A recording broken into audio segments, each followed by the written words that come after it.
Dr. Paul Hutton is a senior technical investigation specialist and digital forensic consultant from the UK. He was engaged by the RGP to provide an expert technical review of the alleged hacking and/or sabotage of the National Security Centralised Intelligence System.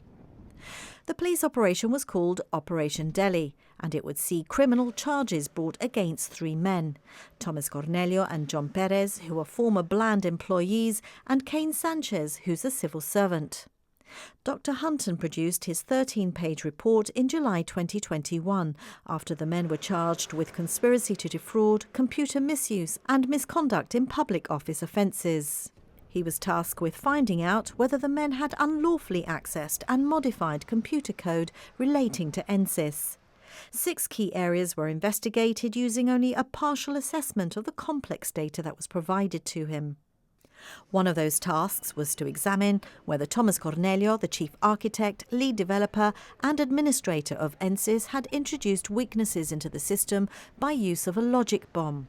This is a piece of code intentionally inserted into a software system to set off a malicious function when specified conditions are met.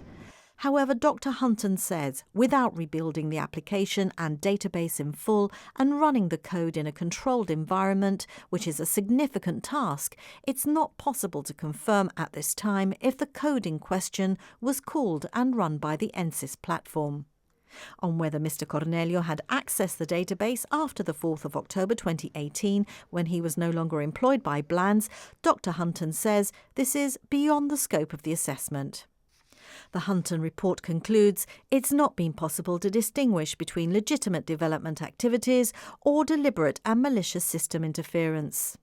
The Attorney General, despite saying there was enough evidence to prosecute, entered a nolle prosequi in January 2022, and the proceedings against the three men came to an abrupt end.